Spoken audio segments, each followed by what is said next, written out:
April 22nd, 2016. I'm Michael Agello. I'm Dan Petru. And I'm Ty Anderson. And I'm Eklund, and you're watching the HockeyBuzzCast on HockeyBuzz.com. At least you better be watching it, or else you're having some kind of weird dream that you're watching it.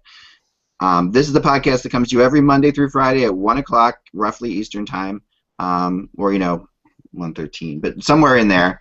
Or Central Time or Mountain Time. Or... Yeah. But the great thing about the internet is you don't have to watch it at that moment in time, And I was just talking to my daughter about this last night real quick, and we were talking about this show called Daddy something, Daddy Baby, Baby Daddy, Daddy Baby. It's this weird show. It's got a hockey player on it. That's why I bring it up. It's got like a guy who I'll find the name of it before the end of the thing. But there's a guy. I think you said Baby Daddy. Baby Daddy. Baby Daddy. All right. And she watched it on Netflix. And it's got a hockey. Like one of the players is a professional hockey player for the New York Rangers. Like one of the actors. Like he lives with his brother, but he's a professional hockey player for the Rangers. And they had the stupidest episode yesterday. I have to vent on this. Okay. All right. So his mom is his agent. Okay, and they're going to negotiate with the Rangers. Okay, for his new contract. And this guy is like. It's as if, what was that guy on Who's Saved by the Bell that was so horrible? Screech? Yes. It's as if you made Screech a professional hockey player. That is that much of an idiot, okay? He's just an absolute idiot. So he's in there, and his mom, who calls him his momager, comes in there, and she's negotiating with the Rangers GM, who is the first female GM in National Hockey League history. Could you please just stop right there? No, I can't because it's just implausible. I know. Well, no, that's not impossible. We could have a female. Come on. No. I'm not saying because of that. I'm just saying I know the whole thing is crazy, but so she's sitting down in negotiations, and this, of course, is what I cover. I cover these kind of things, so I'm always talking to people. And his best friend is pretending to be a reporter to hype the thing up, and so then the GM hits on his best friend. This whole thing is it's insane. It's like that's what's wrong is not that you have a female GM, but that you would actually go to the link to have a female African American GM as the Rangers GM, and then have her hit on someone who's a friend of this hockey player. It's just like so. The mom finally says, you know what? If you don't like my son's, which you never, of course, to say because as a regret, if you don't like my son's play, I'm going to have a conversation this afternoon with the Islanders. I'm just like, hey, how good is he a top six forward? Yeah. I don't know because the only time they ever show him on the ice, he's usually in the penalty box or on the bench, and he's actually having a conversation with his brother. So if he's Russian, he's probably prone to concussions, right, Dan? Right. Oh, come on. Baby Daddy. Check it out on Netflix near you. Yeah, don't watch it, please. No. Brain cells. It's so horrible. Anyway, and the depiction of the NHL is just crazy. I love when the NHL's in things like this, but ugh. All right, let's start the show. I don't think there's anywhere we can start, but the reason that I slept till 9:30 today in the morning, which is super late for me. And I know, Mike, you texted me at like 9 o'clock, which I know is really late for you because you usually text me at 7 in the morning. I was up at 7:30, but I figured you'd be asleep till 9, so I just waited. I did not see the goal. Like I woke up, I was trying to make it through the game, the game, and I was like, wow, it was a really good game, obviously. But then I woke up just as the celebration was going on. The celebration woke me, and then I got to see the goal immediately after. But what a crazy friggin' play by Patrick Kane. Well, first of all, we have to blame the Blackhawks for basically trying to go into the Peterborough freeze at the beginning of the third period for being in double overtime. Because if they had just continued to play the way they had, although the Blues did carry the play to them, that's good. The Blues played a little more than just playing in a defensive shell and throwing the puck out. They probably would have won it in regulation, but they didn't. They sat back. They allowed St. Louis to bring the attack to them. The Fabry goal made it 3-2, and then they tie it up on a nice deflection. And I thought St. Louis, for most of the first overtime, dominated the play. Yeah. But, this is the thing. Chicago is a resilient team. And now, you had the knife at their throat. You let them go. You gave them another life. They go back to Chicago for Game 6. I think it's going 7 games. Oof. If it goes 7 games, you can write the Blues epitaph because, the Blues have to win Game 6 because then the pressure builds and it becomes the same old story. Yeah, maybe. The same old narrative. Game 6. And the thing is, they played good last night. They really did. Yeah. So it's like they threw everything they had at the Blackhawks, and the Blackhawks still came away with the win. They got to close this out. Ty? Yeah, I mean, it really does come back to this whole, if you don't kill them when you have that second, you have that chance, and they had tons of chances, especially in overtime, the first overtime. It comes back to haunt you every time. And, yeah. So, I look at this, and I really wonder, I thought this was the Blues' best chance to eliminate them. Now you're going to the Madhouse on Madison. Always tough to eliminate a team there. It's just there's a different energy in that building, I think, especially Saturday night in Chicago. I mean, it's going to be bumping. I really don't know. I think this does come back to St. Louis, and it's sort of all bets are off in that scenario. Yeah, Ty's been listening to too much Cat Scratch Fever. Yeah, unbelievable.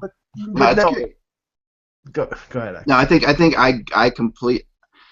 I mean, the one thing that the worst part of this overtime is that Patrick Kane came to life. Like that's like the worst part of this, like that because Patrick Kane has been dead, right? And Patrick Kane has missed your playoffs. I mean, we all talked about he was the best player in the NHL this year. But we always say that the reason you have Patrick Kane on your team is so you have him in the playoffs. He's not.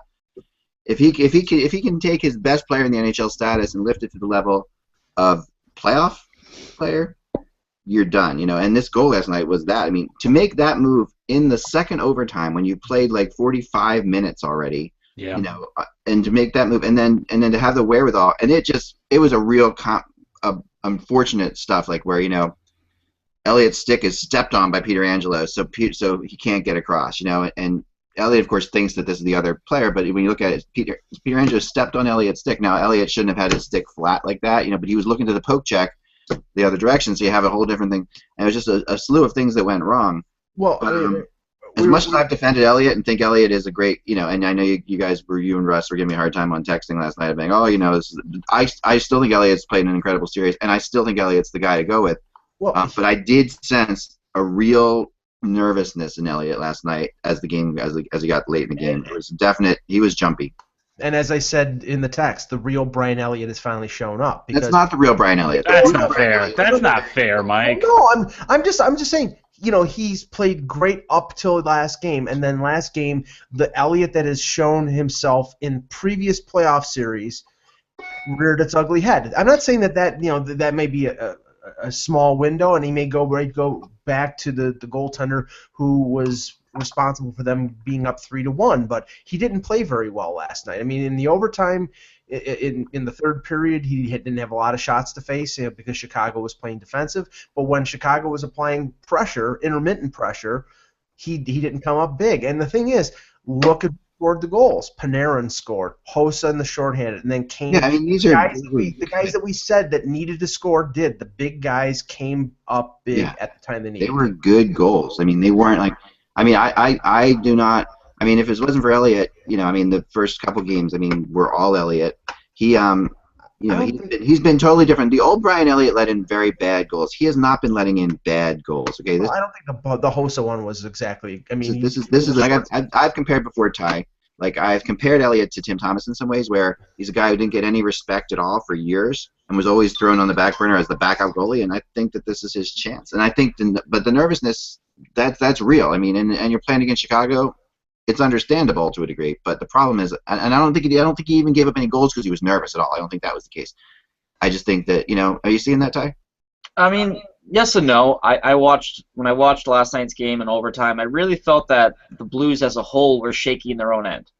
I felt that as soon as the puck went over the center ice line, it became really messy in terms of where the Blues were going. Typically, a forward caught up and blocked a shot and really kept the Blackhawks from getting anything. But I felt that their D zone game was a little bit messier than I think you're accustomed to, and that was weird because Chicago waited, I think, almost 8 minutes into that first overtime before they got their first shot on goal. So that was definitely different, and I feel that when a goaltender has to sort of look around him at all angles, he does get a little jittery, and I thought I saw a little bit of that last night. I don't know if it's the old Brian Elliott. I mean, the old Brian Elliott, for me, lets in 5 goals. I remember him with the Ottawa Senators when he had a .890 save percentage. So I don't know if he's the old one exactly, but I do think that it's tougher when you are under siege like they were at certain points throughout that overtime. Go ahead, Dan. Go ahead. Well, I was just saying, if you're a team like the San Jose Sharks, you got to be taking notes, and you got to say, boys, we cannot let what happened last night to the Blues happen to us tonight. We have a chance to bury the king, and you got to do it. You have to beat those teams. You can't give them hope. That's the thing. The Blackhawks have hope now, and you cannot give a team of that pedigree and a team with that resume any kind of hope. Well, far be it for me to criticize Joel Quenneville, but why in the hell do you put David Rundblad in the lineup if you're going to play him 12 minutes and play him like 6 seconds in overtime? I get playing Keith and Seabrook and Yarmulson over and over and play them 30-plus minutes. That makes sense. That goes back to last year. But if you have no confidence in David Rundblad to play him 12 minutes, put Christian Ehrhoff in there. Put another. You have options. You don't have to put Rundblad, who you clearly don't trust. So I didn't get that. Well, this is what he did last year. Does my microphone sound okay, by the way? It does. Sound okay? All right, good. Yeah, I mean, this is what he did last year. This is no different. I mean, we saw this a lot last year. This Rundblad, he would play Rundblad a few minutes, or he like we've seen when the pressure's on, and the pressure's obviously on now. You can be eliminated if you don't win the game. He's going to go to a very, very few defensemen. But he has options, Zach. I mean, he has more options than he did last year. I mean, he still doesn't trust them as much as he has a certain level of trust with certain guys, and that's it. You're right. He doesn't trust them. But still. It's kind of incredible that they flipped Scuderi for Ehrhoff, and they're not using Ehrhoff. There's like 6 teams in the playoffs right now that would use Ehrhoff. Yep. Yeah, I don't understand not using Ehrhoff myself. And Ehrhoff actually has played in the playoffs before. He's got. I mean, he was really good in that Vancouver-Boston final. I remember that really well. I know his speed has dropped off, but when last year, you could. I mean, when they played Rundblad, he barely broke 10 minutes, and that's what I'm saying. It's like I know that the level of trust there is more for Keith and Seabrook and Yarmulson and Van Riemsdyk. I get that, and even more Gustafsson than the other guys. But when it comes down to a situation on the road, when you want to play somebody for 10, 12 minutes, last year they played Kimmo Timonen and Kyle Comiskey. This year they should be playing Ehrhoff, and he plops Rundblad in there. It was just puzzling. So. Yeah, I don't know. I do not know. It's just tough to. I think when you're in overtime, double overtime, you do have a pattern, I guess, and the shifts become shorter, and you want to go with your top guys more than your depth guys. It's understandable, but at a certain point, it catches up to you. And we know the Blackhawks have played 4 rounds every other year now since 2000, basically since 2010 now. So a lot of these core players, a lot of miles, and especially in these past 3 seasons.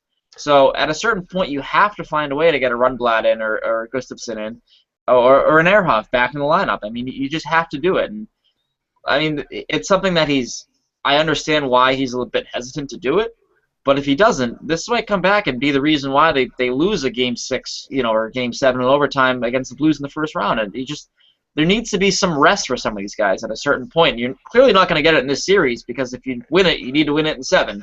And your next round, unless you get Minnesota, I don't think it's going to be an easy round either. So they need to find a way to get some rest and get some trust in some other guys. The problem is they can't lose another game, so it's very hard to do that. He also shuffled the forward lines because they put Kane and Taves together, which they never do. But now going back to Chicago, when they have the late, they have the change, they'll probably break up Taves and Kane and put Kane back with Panarin. So I mean, there's some flexibility here, and I'll bet you anything that they won't play Rundblad at home because they can control the minutes and essentially, if they want to put in Ehrhoff, they can control who he's facing on the other team. Let's go to so the Detroit Red Wings are no more in the playoffs. We're down to we're down one less team. 15 teams now. 15 teams. I'm sorry, lived a long night. So we have 15 teams now. The Red Wings, I mean, it's not really that surprising. It is the second year in a row, oddly enough, that they were eliminated 1-0 in their final game, which that shows that Tampa still can play either way, and that's a good thing. Tampa can score on you, or Tampa can play a low-scoring game on you, and they can do either, which is impressive, I think. But it also shows. I mean, I will give the Red Wings credit for continuing their long streak of playoff making the playoffs. But this team is nowhere close to being a contender. But they shouldn't be. They shouldn't be. Right. But they need an influx of youth, and they have it, but they're scared to use it. Like, look at their fourth line. Look who they're not dressing. It's like they keep hanging on to guys who are probably 3, 4, 5 years past their prime, and they're scared to give minutes to some kids who absolutely deserve it, like Anastasio. Mantha was okay in limited minutes towards the end of the season. It's like you gotta if you have these kids at some point, and you trust Larkin.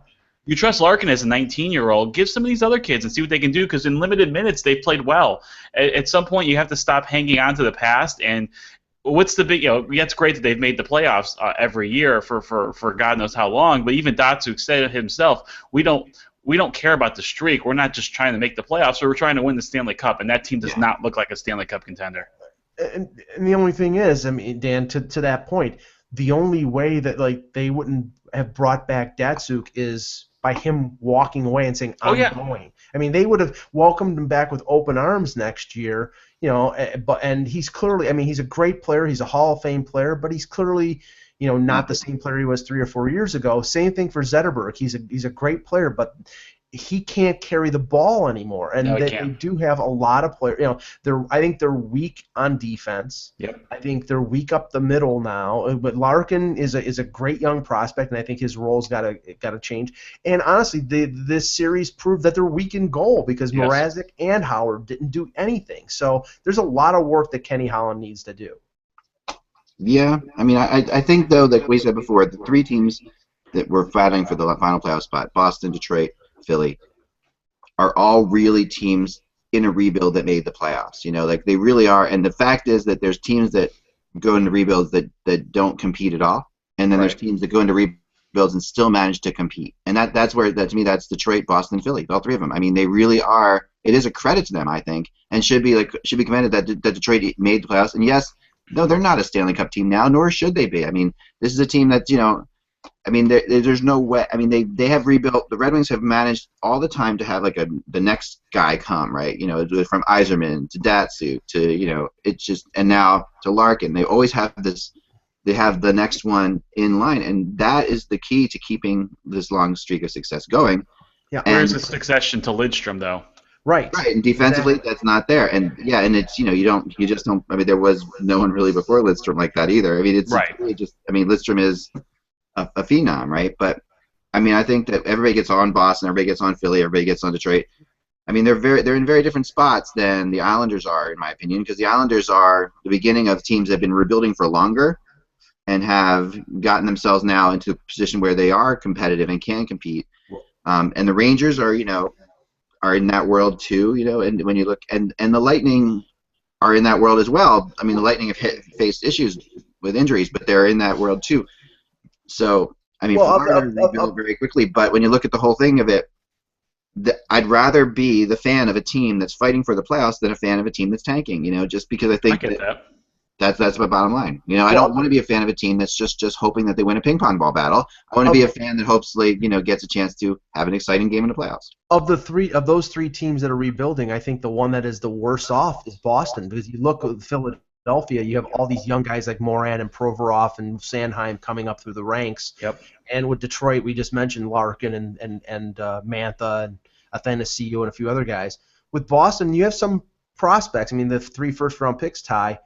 But really, Don Sweeney's got a lot of work to do this summer. I know in his season-ending press conference, I think he said they were going to go after a defenseman. I mean, I don't know if they're going to spend money in free agency. What are they going to do? I mean, it makes sense to spend money free agency if you can, if it makes sense. I think there's a little bit of there's optimism, but there's also an overwhelming sense of dread, and there's this fear that they're going to make a bad signing just to get a sexy name. Like Keith Yandel is a guy like that. Like, he's a local guy. Yep. Makes sense. The fans would love it.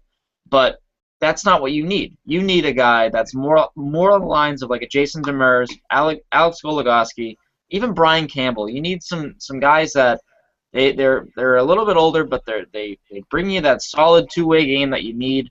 You especially need back there. They have a veteran presence.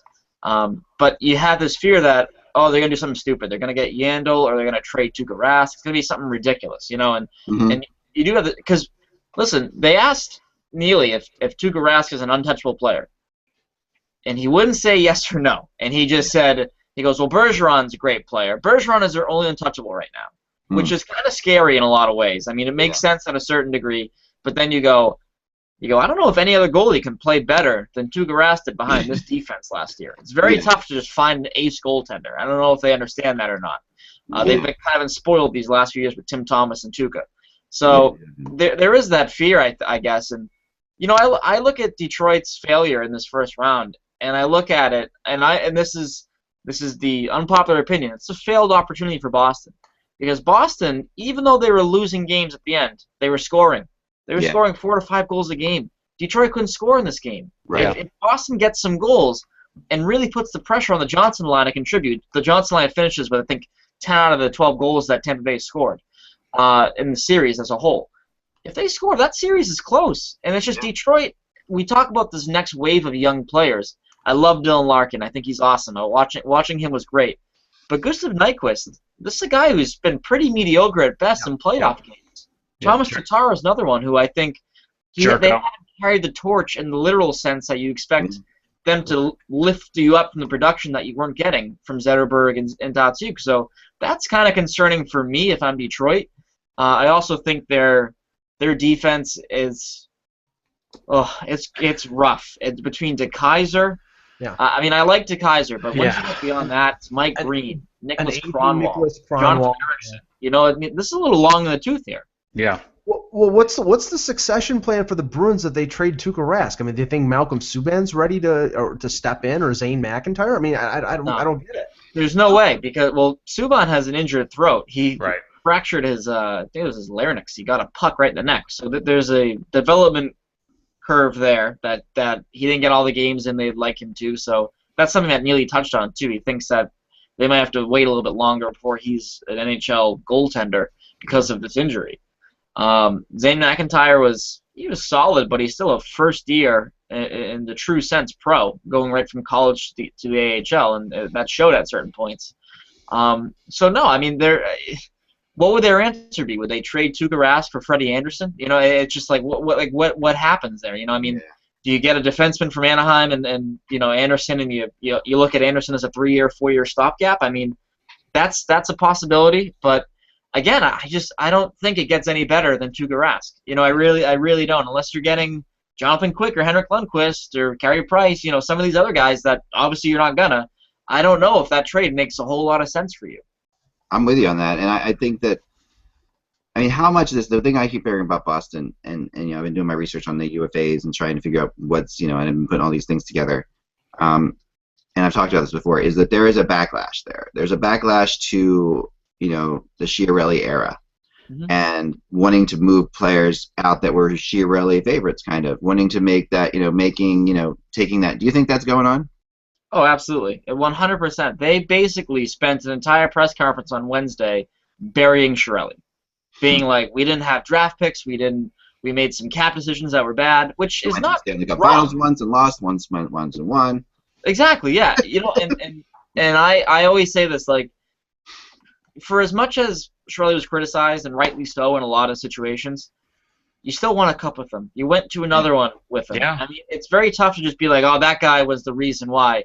Whereas Cam Neely, who has been with the team since 2007 now as a vice president and then promoted to president in 2010, he has overseen the departures of Blake Wheeler, Tyler Seguin, Riley Smith, Dougie Hamilton. Phil Kessel couldn't make it work here. I mean, the list of young guys that didn't work out here for some insane reason and then went elsewhere and were fantastic is pretty staggering. And your team president, theoretically here, has final say when it comes to these trades. And this is something that has been disputed. I've heard that the lines of communication between Chiarelli and Neely were not strong. That's one of the reasons why Chiarelli was gone. They were terrible. I mean, I talked to somebody directly about that. Yeah, a friend of Chiarelli's, and Chiarelli would never say this himself, but a friend of Chiarelli's who said what went on there was insane. Yeah, and there was an infatuation with getting tougher when the league was getting away from that, which that's a great point, Ty. So I just look at this. It's everyone's fault. Yeah, Chiarelli made some bad signings. Sure, he paid Gregory Campbell, a fourth line center, almost $2 million. He paid Chris Kelly $3 million. they had to trade Johnny Boychuk for picks just to get under the cap before the start of the season. And that was really the start of it all for the Bruins. That was when it was, okay, now you're in trouble. Because finally, that was when all of your spending and the fact that you had no draft picks that panned out, that's when it came to bite you. Because you had to trade your number 2 defenseman for peanuts just to get under the cap. And that's what reflects on Chiarelli. Everything after that, I think, really reflects on ownership and the president and the scouting department more than does the GM. Yeah. Well, it's going to be interesting to see what they do with Brad Marchand, because he's 1 year away from being a UFA, making $4.5 million, and he had his best year goal scoring wise. I think he had 37. So it's like, he's going to be expecting to make $6.5, $7 million. As he should. As he should, and based on what you're just telling us, Ty, about them wanting to maybe potentially move on from Chiarelli guys, he's a Chiarelli guy. So what are you going to do? Yeah, it's true. I mean, I think that's a guy that they'll keep because they just he loves it. He's so popular. He's such a popular player, obviously. Yeah, and it's the other guys. I think when you talk about Chiarelli guys, you talk about a Louis Eriksson, who I think was great this year. I'd re-sign him, but if it costs too much money, it makes sense why they wouldn't. I think there is a need to save face though with the Sagan trade, because if you don't re-sign Eriksson and he walks for nothing, your Sagan return is officially Jimmy Hayes and Joe Morrow, which is very ugly for a guy who is putting up 90 points every season. So there's definitely a difference there, I think, in terms of what they do. I think Brett Connolly is a guy that's viewed as a Chiarelli guy more than a Sweeney guy, if you will. So, yeah, I mean, I don't know. I think the home run hitters like a Marchand are going to stay. But I do wonder about David Krejci. So making a lot of money. He's injury prone. He's a great playoff performer, but maybe you sell a team on the idea that when he's healthy, he's a great contributor, because he is. But the problem is being healthy. It's a lot of money, though. That's a big problem. Seidenberg is another guy that I wouldn't be surprised if they take calls on, or maybe even buy out if they can't find a suitor, just because I think that they look at him as a player that maybe, way closer to the back nine than a lot of people want to admit. Yeah, I think that's and Marchand's such a scary signing too, because he reminds me of the players like Marchand will occasionally have years like this. Like they'll have like a crazy almost 40-goal season. Like I was just looking at Rick Tockett's stats, because I remember Tocchet, I never thought of it. Thought of like a booming, like more of a power forward type player, a disturber. But also had 45 goals 1 year. It's just kind of like and that and then went to Pittsburgh and played with Lemieux for a while and had another huge year. But for the most part, he was like a 25 goal scorer. And he was like not a 40 goal scorer. And like Jason Blake comes to mind. Yeah, right. They'll have Pat Verbeek. He's sort of a Pat Verbeek. Right, and Marchand. So Marchand is he peaked 1 year early perhaps for him. It'll be interesting to see what he does this year. If he puts up 40 again, then then you're in trouble. But that's my point, Ak. I mean, I think he. But I think it's more likely he puts up 25. And I don't think that's a bad thing. I don't think you should have to depend on him to score 40 goals. I think 25 in this NHL is 40. Yeah, but my point of view was, if there is an off season to trade Brad Marchand, which I'm not saying is likely, but it's right now. That's a good point, Mike. Right, you trade him after a 37-goal year. Yeah, that might be his career year, and he's 1 year away from being a UFA. This is the same situation that happened with Milan Lucic. You're 1 year away from UFA. Yes, maybe the difference is they want to keep Marchand, and maybe Lucic was going to test the market, but he's going to expect to make big money. So they're in a position where, okay, do we move him now and get a bevy for him, or do we just wait here and do what we did with Louis Eriksson and risk him walking away for nothing in free agency? Yep. I think that would be the start of scorched earth. I do. That would be the start of, okay, they're tearing it down.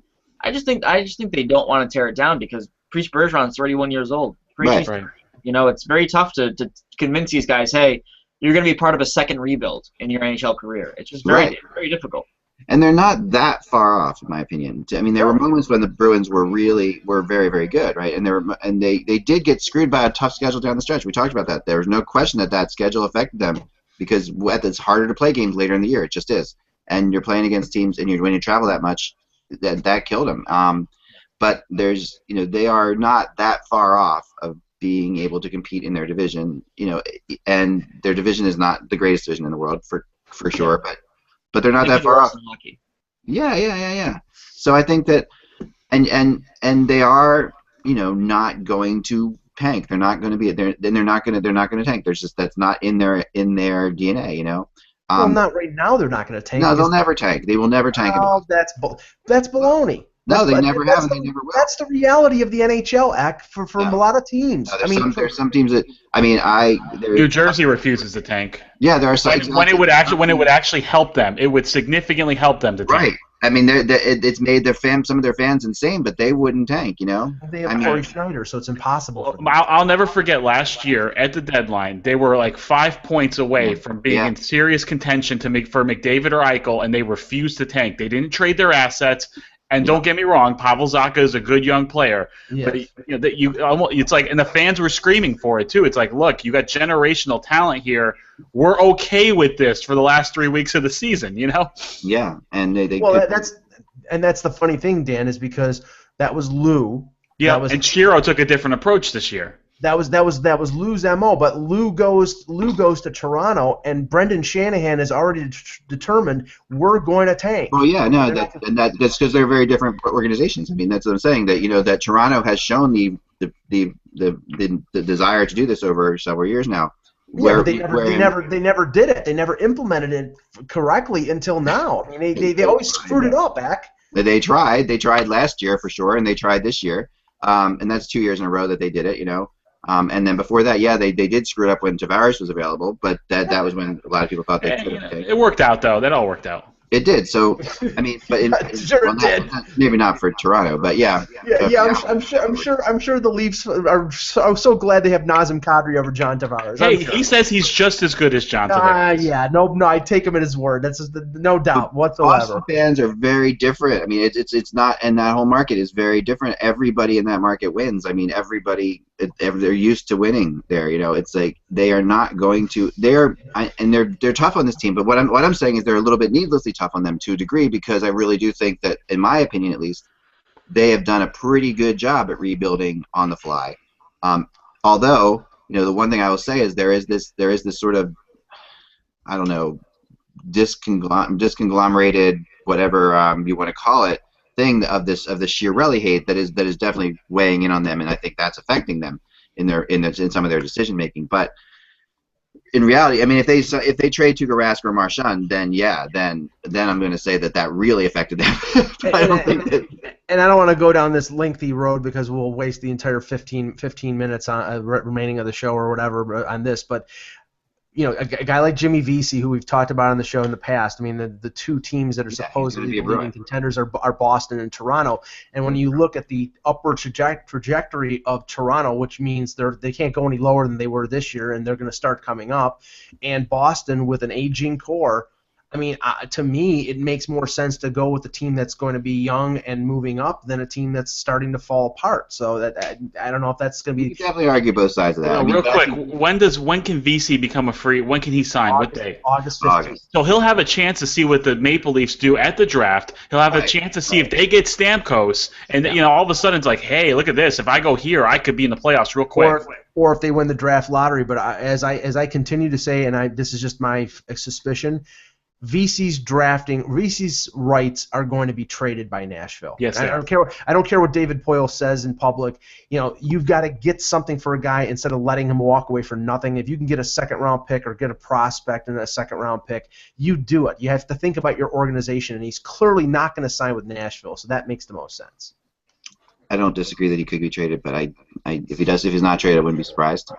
Because like we've talked about this before, the Nashville thing, and Poile does things differently than everybody else because he's looking in long term. He's not going to give VC what he wants, and he's not going to be bullied. And and so what in this situation he could just let him hang out there. And you could say that's detrimental towards Nashville in this one instance, but it might not be detrimental in the long term. There's a whole other level to that, But VC has told people that I know and people that I've talked to in Nashville that Boston is his place, that's where he wants to go, and that's his dad doesn't want him to sign there. That's a game too. I mean, I'm talking about really close friends of his that I know would have no reason to lie or make up things. And I'm talking about now. That doesn't mean he goes up there. It doesn't mean Toronto doesn't come in and take it over. But that really, I would put the odds at 2-1 for Boston and 4-1 for Toronto if I was to make odds on this. Like that to me is, and I think Toronto has a shot at him for sure, but we'll talk about VC a lot. Yeah. No, I know. I can't wait. I know, that's it. Let's talk about Pavel Datsyuk leaving, though, because I do want to touch on that, just based on that, before we get into the games, and then we're going to really have to get into the games quickly because we don't have a lot of time, but we will slam through these games. Because Pavel Datsyuk leaving deserves, we have to, I mean, if he's going, if this is indeed the last time we'll see him in North America, I mean, we'll see him at the World Cup of Hockey, but we'll see him, in North America. He's such an interesting character, he's such an interesting player. I don't think there's been a better player in the NHL that is less understood than Pavel Datsyuk. I think that he just really is such. I mean, he is in many ways like the Russian Wayne Gretzky, in his talent level. He is as good as they get, and he's a magic maker. I mean, the guy is completely crazy and has unbelievable skills. And still, even to this day, it still has a certain amount. He reminds me of Gretzky in his last stage. He reminds me of Gretzky at the end of his career, where he still would make a pass once in a while. You're like, whoa, that's just insane type thing. But the thing that I always think of with Pavel Datsyuk is in 2014 at the Olympics, when everybody expected Ovechkin or Kovalchuk or Radulov or whoever to be the big star, the guys who were in their prime. It was the guy in his mid-30s who has had a series of injuries throughout his career, in Pavel Datsyuk, that actually showed up for his country, that actually was the best player for that team. Yeah. He's a great player. He's a great two-way player. He's a no-doubt Hall of Famer. It's just weird how somebody, he's respected for his hockey abilities, but there was nothing about him off the ice in terms of his personality or anything. He was just a very private guy and never made a lot of news. And it's just sort of strange because he was a star player, but he wasn't a star personality in the league. And I think he'll be missed by that. I think he has a lot of He reminds me a lot of Peter Forsberg. Yes, really does. That type of player, just a two-way player, unbelievable vision, unbelievable hockey sense, IQ off the chart, and beloved in his country, the same way. Absolutely, shut down defensemen, and if you gave him 2 inches, you gave him the diameter of a puck, he'd hit that corner. So it's just he was the guy could dangle in a phone booth. I mean, just seriously, one of the I actually in his prime when he was doing he reminded me of Magic Johnson. Pavel Datsyuk running an odd man rush, a 3-on-2, a 4-on-3, anything like that. It was just a joy to watch, and he is absolutely going to be missed. Yeah. Yeah, he had that 4-year stretch there from, I think it was 2005 to 2009 when the Wings were, the Wings. Right. Where he was just the best player in the league. He was just he was must-watch TV and he was a secret. He was best kept secret in hockey. Yeah, it's you knew about this superstar talent, but he was never mentioned in the same breath as Crosby, Ovechkin, even Malkin. I mean, it's funny how that always worked out, but if you look at his numbers and his play for that stretch, he was incredible. And it's just awesome. This is who he was. He was just very under the radar. He was his entire career, and I felt that his exit is under the radar. It came with very little fanfare. Exactly. It happened so suddenly, and if this is the last we see of him, I mean, it's very tough to find the next Pavel Datsyuk, I think. I don't know if we're ever going to find that guy because there was so much going for him. He's 5'9". He's listed at 5'11". I talked to him. He's so short. He's so draft pick, whatever it was. He's the ultimate underdog, and it's just razor-like concentration that even when you talk to him, you understand that he's very intelligent. Even though you're speaking, even though he pretended sometimes not to speak great English, which I think, I do think he pretended, like Malkin still pretends, but. They had that razor intelligence that you're just and Kovalev was like that too. I mean, Kovalev was crazy smart. You could tell he was crazy smart when you talked to him, even though you were talking different languages, But he got it through, and that's. I mean, and as a quick aside, we talk about the next Datsyuk. There is a quick rumor to be reported here that Varlamov wrote in a Russian newspaper or was talked to a Russian newspaper today saying that the Avalanche are waiting for Radulov, and he'll be the leader there next year. Well, they have to wait till after May 1st. Right. KHL contract expires, and I mean that would make sense because I believe Radulov played for Patrick Waugh in the Q in the minors, Yeah, so I mean, I mean that makes a bunch of sense. Genius, right. The thing is with Datsuk, and the thing that's going to be interesting, and I'm pretty sure that I'm correct on this. I know that his cap hit is definite, $7.5 million for the Wings, but I don't believe that if he goes to the KHL, they're on the hook, or any team that they trade the contract to is on the hook for the actual dollars. Not to pay him, no, but his cap hit will be traded. His cap hit will definitely be traded to like a team like Ottawa or somebody like that. Well, that's the thing. The Red Wings aren't going to be able to give away a 4th-round pick to trade $7.5 million of cap space. You're getting in the neighborhood of trading a first or trading a good prospect to get a team. I don't know. Look at Pronger. You got for Pronger they had to get rid of Pronger. You got Gagne, who they didn't even really want to keep. And for Savard, they put Savard. They threw Savard into that trade with Florida, right? So. But there is a different. I mean, the thing is, there's a difference here because those players were still considered active, and you were still paying dollars. And right. The cap. What did Tim Thomas get? What's that? Tim Thomas to the Islanders was like you're paying insurance. You're not actually paying dollars for that. It was a conditional pick, I think. But I mean, the cap hit was for both of them. I think was under $5 million. You're talking $7.5 million in cap. It is a bigger cap hit. There's no question about that. It is definitely going to be a valuable thing, and they'll get something for him. They will get something for that. I mean, they will. That's for sure. But I think that they'll have to, But yeah, I don't. Pronger and Savard aren't being paid money by Arizona or Florida. There's insurance that kicks in with guys like this. Exactly. Yes. So, all right, let's go to the games real fast. Anaheim, Nashville. Anaheim had him on the hook, and now they let him off. No, I think Anaheim's got the serious momentum now in this series. Nashville had him on the hook, and then for the Predators, they really. I'm surprised at. I really felt like this was more of Anaheim stepping it up than it was the Predators screwing up. The Anaheim just found another level when they went back to Nashville. It has come down to Pekka Rinne not being outstanding. Like he's got to be good, and we talked about that's how I predicted that this would be the series that he finally showed what he could do in the playoffs, and he has not shown that yet. The times he did in games 1 and 2, but not now, and it'll be interesting to see when they get back. I mean, but what we've seen in Anaheim's playoff series is a little microcosm of their whole season, right? Where they started off really lame, and then they've come on incredibly strong. So it's I don't know. I mean, but no, Rinne has to be an A goalie for them to win the series. Yeah. He can't be a B+. He can't be a B. I don't know if he can be an A-. He has to be an A goalie, and you just don't see it enough. And when he's good, they're fine.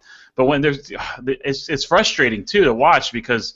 Like you said, the Predators, I don't think, have been terrible the last 2 games, but this Ducks team is just so weird and so weird to predict. All of a sudden, they flip a switch and they found another gear, and their goaltending's good enough, and their defense is outstanding. So, boy, it's just these games are so close. They're just such a coin flip. The issue with the Predators has always been that they need an incredible goalie because their defense needs to know that he's back there so that they can do what they have to do. Their defense has to rush the puck. Their defense has to be a part of their offense. If their defense isn't a part of their offense, they're done. And what's happening now is they don't have the ultimate faith in Rinne to rush. So you're seeing them not getting any offense going. And as a result of that, not trusting Rinne. So this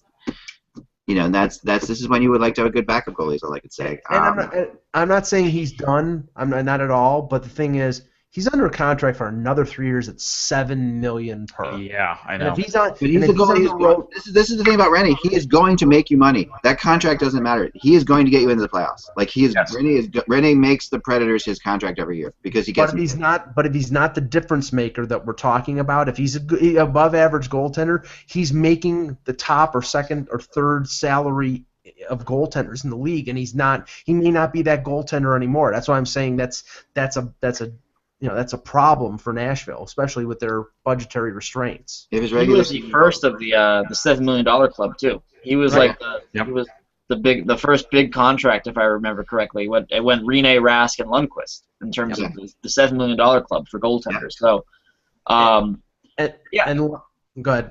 It's just when you're paying a goaltender that much, you need him to be an ace. He's not an ace. He's done. Yeah. And Lundqvist showed that at least last night that he wasn't an ace. So, apparently there was a look of daggers at Alain Vigneault when he got pulled when they were up 4-0.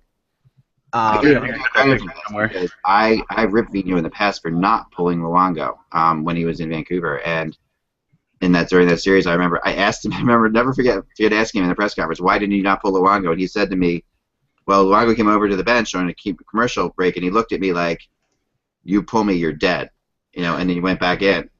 And I remember talking to Hitchcock after that, because Hitchcock wasn't the coach at the time in the NHL, and I said to him, I'm like, what would you do in that situation? And he said, man, I would pull him right there and then if I got that look. Like, he's like, that's crazy. You can't let a goalie run you like that. So.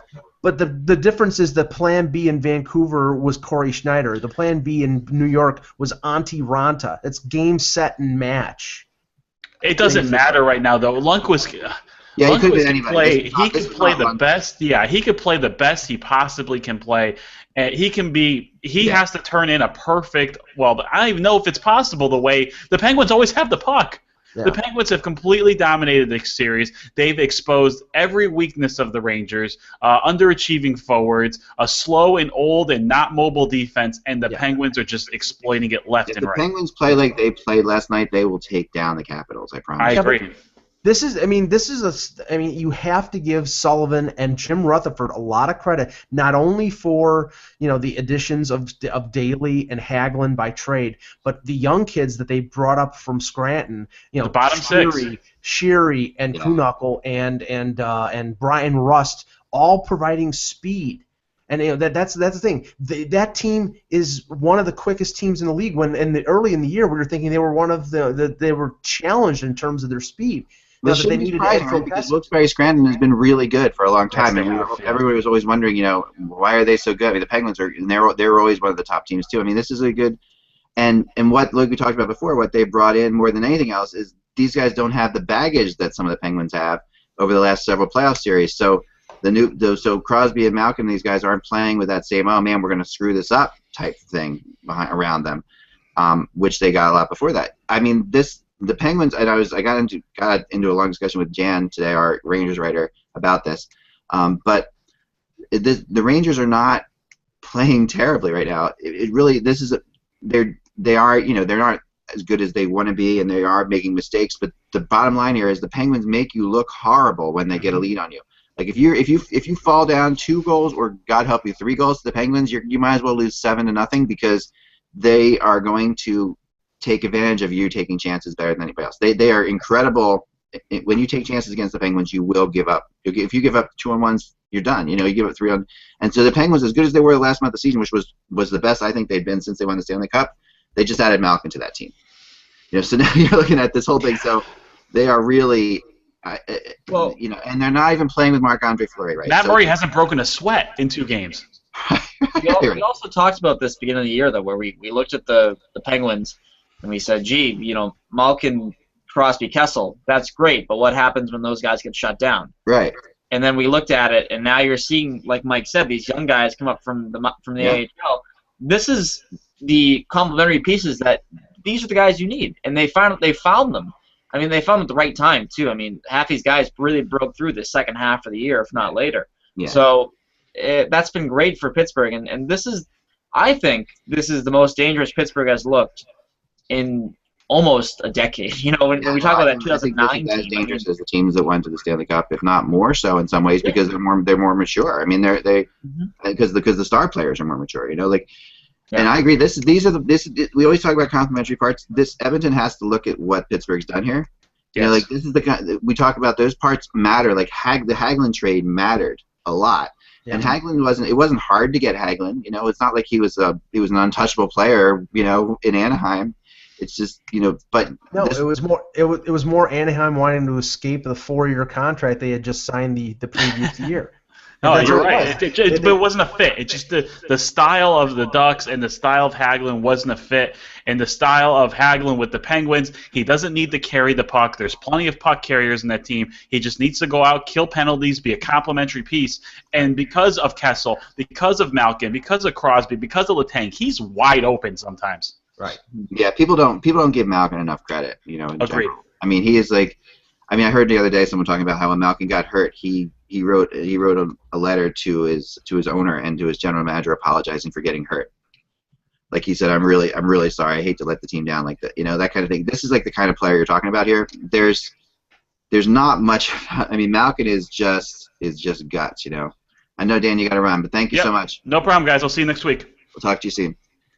Yeah, I mean, Malkin he deserves so much more credit than he gets. And well, and I'm not looking past this round, but if you look at it, I mean, if Washington finishes off Philadelphia, if Pittsburgh finishes off the Rangers, as it looks like both teams are going to, if the upsets in the West, if San Jose and St. Louis carry forth, the Stanley Cup final, or the battle for the Stanley Cup might be Pittsburgh versus Washington.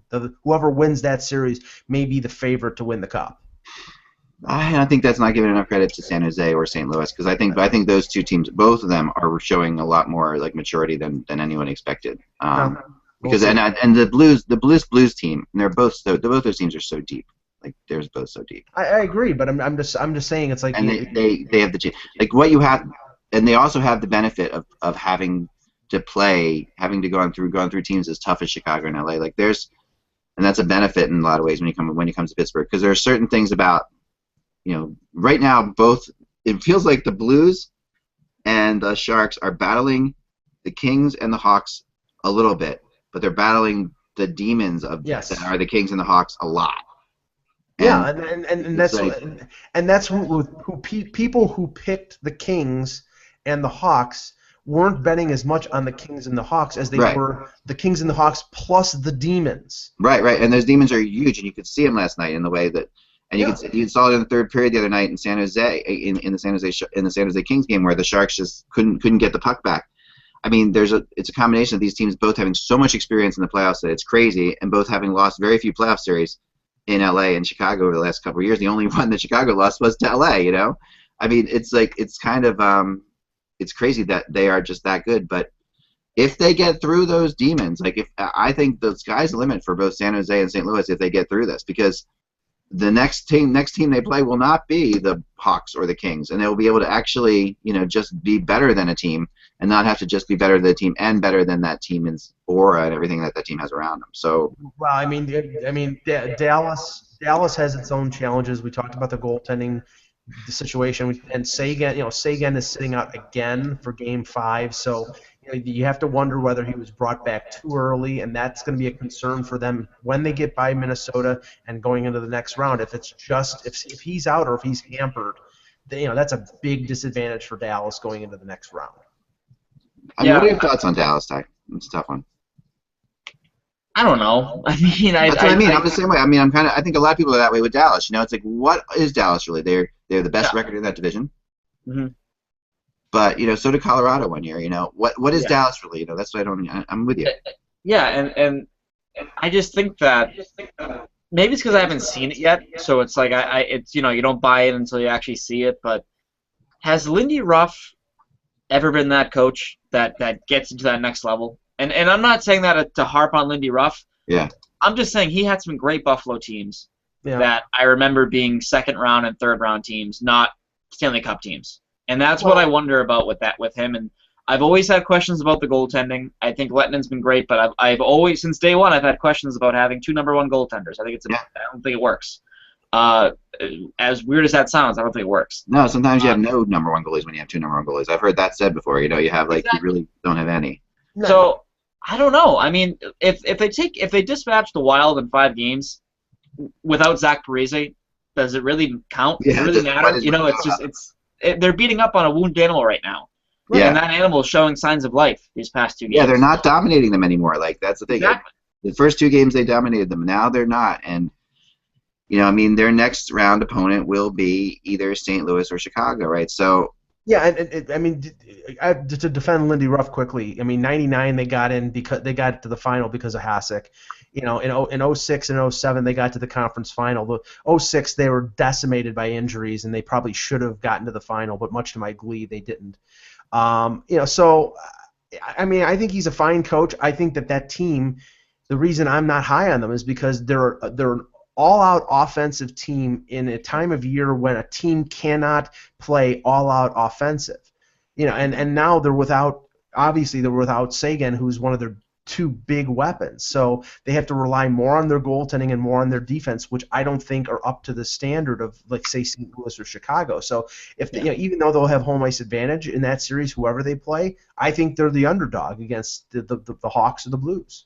And I do wonder about their nastiness, their ability to muck it up with a St. Louis or an LA or an Anaheim or even a San Jose, who I think they're sneaky gritty, in terms of how they play. Sure they are. I do wonder, because at a certain point you need to have that, or you're going to get steamrolled. Because Antoine Roussel is one of the premier rats in the league, so he'll get underneath anybody's skin. Yeah, but beyond that, it's like they are a skill team, and there's nothing against that, of course, but you do wonder in that conference if that is enough to get you to where you need to go. Because, I mean, as we know, it's a very, very physical conference, and it will take its toll on you by the third, fourth round. Yeah, no, it is. And Patrick, I mean, what's interesting, there's two players, and I was going to write about this the other day. There's two players that both LA and Chicago have lost that, we've gone on to other teams and played a big role in the playoffs. And these are two players that, like in Justin Williams going to Washington, he was a huge part of their cup-winning teams, and Patrick Sharp was a huge part of the cup-winning teams in Chicago, and he's in Dallas, right? So those are you just don't lose those kind of players, and I think part of that is what's has hindered Chicago and LA in scoring, because those guys were big-time secondary scorers in the playoffs. Both of them. They had goals. I mean, Patrick Sharp, remember winning a game in overtime against Tampa, right? Just like in the finals last year. Those are the kind of things they just. And Justin Williams, legendarily won so many Game 7s, right? So this whole thing is playing into it. I do think Oduya and Sharp are bringing a lot of good experience to the Stars, but I do think also, and I think that Jim Nill is one of the best GMs in the league for building what he's built. But at the same time, is that team really built for beating the Blues or the Hawks in playoffs? I don't know if they are. Like they feel like they would do really well against the Penguins. Like I feel like that would be a really good series back and forth. But I don't think they can. I think them getting through. I can't see them getting through the Hawks and then getting through either Anaheim or LA or San Jose. I can't see that. You could make the case that Stan Bowman was able to replace Brandon Saad with Panarin, but that he was unable to replace Oduya or Sharp with any of his acquisitions. I mean, they brought in Ladd, and maybe Ladd is a stopgap, but he's a UFA. But they didn't replace Oduya, and they have to play Trevor Van Riemsdyk all the minutes that they've had to play him. Yeah, we've seen that a couple. I mean, they may have lost the game because of that. So, yeah, let's go to the lottery simulator. But before we go, I guess we should talk also about the Flyers game tonight briefly. This is everybody. I mean, everybody's sort of writing this off like the Flyers got their one win, and that's that. And I am not so sure, and the only reason I'm not so sure, I mean, I think that if you were to hold a gun to my head, that Washington's going to win this game, but I also do think that the fact that the Flyers power play finally scored a goal is important. The fact that Neuwirth came in and given an entire season, I went Mason in there. Given one game, I kind of want Neuwirth in there. Like Neuwirth has the ability to win a game for you. And he's not, but he wears down, he breaks down. That's why he's not an NHL starter right now. I mean, he should be. In a lot of ways, he's similar to Bobrovsky in some way. Like where he's just has the ability to be incredible, but then will eventually break down. But when he's healthy, and at this point he has beaten the Caps, so the Caps have that going on where they know they got to beat this guy. I think tonight's going to be. This is the night the Caps have to have a good first period because this Caps team doesn't have good first periods, right? This is the one they have to have a good first period in. They have to come out and score goals right off the bat. If they do, it's all you wrote. But they come out like they normally do in the first period, kind of sluggishly, and the Flyers take some of the momentum and get a goal or two, and Neuwirth could be an issue for them as it goes on. That's the only chance I see for the Flyers getting through this one. Any thoughts? They have to crush Hope. I agree. If be up 2-0, just run them out of the rink. If they do that, then they'll win the game. And if it's 0-0, or even if Philadelphia has the lead after 1, then you're giving birth to them coming back and winning that game. So yeah, I agree. But I think the Caps are going to win. This is the game where if Philly wins, it's going 7. Yeah, I agree. I just think that this reminds me a little bit of 2010. Yeah. With the Bruins and the Flyers. The Bruins lost Game 5, and that's when it really unraveled for them. That's when the doubt started to creep into their head. They said, "Holy crap, this might actually happen." I think Washington's a bit tougher, obviously, than that Bruins team was in terms of their mental sharpness. But I do think that if you lose a Game 5, you start gripping the sticks a little bit tight. Right. You're back in Philly for a Game 6, must win. I like Philly in that game. Game 7, who the hell knows what happens? I mean, that's the beauty. That's the beautiful thing about the sport. Yeah. But I do think that it is something to watch for if you are the Capitals. You need that quick start, like Mike said. You need to just come out and just straight run through them because you know you can. You have greater skill than they do. But if you let them hang around, it's going to get dangerous. If this is a Caps team that's different than Caps teams of the past, you have to step on the Flyers' throat and kill them. And they are different. I mean, they have shown that they're different. But I think that I've said this before too, and I talked to somebody about this morning on the phone. If I'm down 3-1 in a series, I'd rather have Game 5 on the road. Because I honestly think this is a situation where I know that the Flyers came back from 3-0 against Boston with Boston having home ice advantage. The Kings came back with the Sharks having home ice advantage because the Sharks that Game 7 that the Kings won was in San Jose. But normally, I think that it's better to be down 3-1 going on the road for Game 5 than it is the other way around. Because of all the reasons you said, Ty, it really comes down to the pressure is on the Caps tonight. If the Caps get down by 2 goals tonight, things will get crazy because there will come this is the Capitals team that's blown more 3-1 leads than any team in NHL history. This is a team that these fans know what it is to lose 3-1 leads. I mean, they lost a 3-1 lead to the Flyers last time these two teams played. Yeah, and I was at that Game 7, and I left that building, and there's nothing like leaving a building of a team and walking out, into the train station there in Boston of a team's fan base that just blew a 3-1 lead and lost in overtime in Game 7. I mean, it was the most depressing thing you'd ever imagine. They were really down, but so this is it. And that's why it is so fascinating. I mean, the 3-1 aspect of this is going. I mean, the Caps. The one thing the Caps have shown is they're just killing teams. Their goal differential in the second and third periods are crazy, but in the first period they're even for the year. That's nuts. That's like they're plus 23 in the second and plus 36 in the third or something like that. But in the first they're like plus 2. So it's just that's the insane part of it. And in this series you've seen the same thing where the Caps have not come out strong in the first period. They've been much better in the second and third. So that's the thing. I mean, we'll see. I mean, so between that, I mean, it's a great night of hockey. You got that. We haven't even gotten into Florida and the Islanders as much as, and that's because that series is not on elimination. So I think we're giving that we're at the starting of the best of 3 series. But this weekend, so much will be determined. I mean, we'll see. We'll see. One brief thing about that game: Vincent Trocheck, who's been out since I think mid-March with a heel injury, they say is a game-time decision. If he doesn't play Game 5, he may play in Game 6. So. Yeah. It's going to be a good one too. I mean, it's just nothing but fun. I love the first round. I get stabbed in the first round of the playoff ends. That's the first round to me. Is just there's so much great stuff going on. Yeah. And by the way, can that announcer just shut up about the late start time? Did you hear about this? Oh yeah. Yeah, I did hear about this. This is ridiculous. Okay, the game starts at 9:45 Eastern time. That's 8:45 there. Every rivalry night game they shove down our throats during the regular season starts at 8:20. Did you know? You're right. You're dead on right. Did you notice that NBC cut away in the middle of that diatribe? Yeah. You know what? And that's what they should. This is the only way they could get us every game within a relatively viewer-friendly time frame, so that you can see the most of all these games. So I don't hate it. If you hate it, listen. Everyone has the choice to make. Like when I was a kid. Young teenager, it was the Cubs and the Red Sox were always in the playoffs, and I wanted to watch all those games. But they were the Fox games, so they didn't start till 8:30 at night. Right. So I was watching the NLCS or the ALCS, whatever it was. I was watching it till midnight. My parents let me do that. And that's a decision that I think if you're a sports family like we were, it was fine. You make that decision for your kid, or you as the kid make that decision. Hey, I'm going to try to stay up for this game. And it's okay if you make it. You make it, you make it. If you don't, you don't. I mean, I missed Aaron Boone's home run in Game 7. I fell asleep. It was kind of awesome, to be honest with you. I was like 11 or 12, or I forget exactly. But I was awake for it. Ty, believe me. Yeah, exactly. So was the rest of Western New York when I reacted in pleasure on that home run. Well, but you have that decision to make. I think as a parent or as a kid, I'm gonna stay up for this game.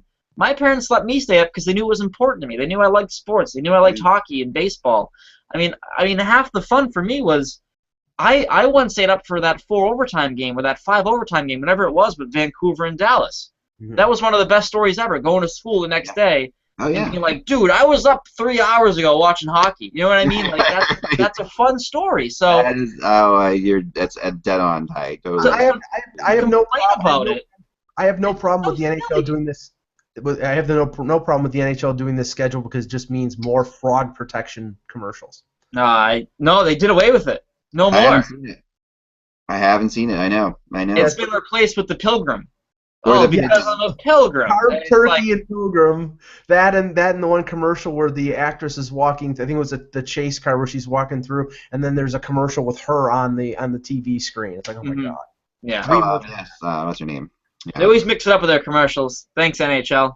Yeah, I know. No, I'm with you. I mean, that my family is the same. That's just this time of year you're going to be sleepy. That's just the bottom line. When you're a kid, but you were, but the memories of stand up and watching those games is incredible. And I don't have any. I mean, there's plenty of time to sleep. You'll sleep on weekends. You sleep when you can. You just come home I used to come home from school and go to take naps. I remember that. Yeah. Just because you could so you could stay up. I mean, and we all have to stay up and watch this because it's our job. So I get it that it's his job and he's got to stay up later and do it. But that bottom line is you want as many people watching this as you can. To quote Sam Elliott from that almighty movie classic Roadhouse, I'll get more sleep when I die. Yeah, sleep is for the weak, I always say. It is, and there's plenty of I was mad at myself for falling asleep last night. I really was. I was like, I'm in this, I'm watching it.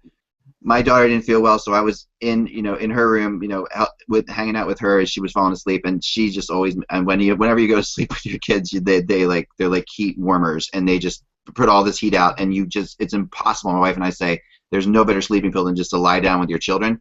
Yeah. There's no way. I'm trying to stay up. I made it through the first overtime. I was so proud of myself. Don't worry, you just saved yourself the pain of seeing Patrick Kane score, so don't worry. No, he's the first player in NHL history to have 5 overtime game-winning goals. I think 4 of them are against the Blues. I think it's pretty insane. I mean, yeah, let's go to the draft lottery simulator. Okay. Let me get out of here. Today, the winner is the Edmonton Oilers. There's much rejoicing. Maybe next year we'll talk at the Board of Governors as to how a team shouldn't be able to win this 3 times in 3 years, but not this year.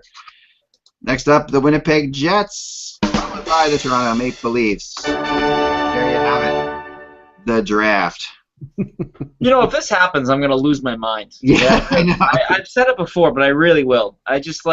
You can't reward a team being bad at being a team. You just can't do it.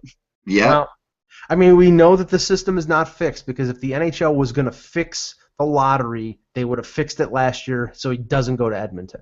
Yeah. It's not fixed, but I'll never forget Captain Neo, who you all know, one of the guys from Hockey Buzz. We were at the Flyers Penguins. we were at the Penguins Stanley Cup run when they won, when the Fleury was there, and Malkin and Crosby and all this stuff, and we're like, this team's incredible. And Eric turns to me and says, that's what you get for fielding a minor league hockey team for a decade. And it's the truth. It's the truth. You get this. You get a team that has that got the opportunity to pick Malkin, Crosby, and Fleury. 3 first picks, and now you're looking at another team in Edmonton. And we only be doing the draft lottery simulator 5 more times before the actual draft lottery. Oh my God, that's crazy. When's the night? So when's the night of the actual thing? April 30th is Saturday, April 30th. So a week from. One more week of draft lottery simulators. Exactly.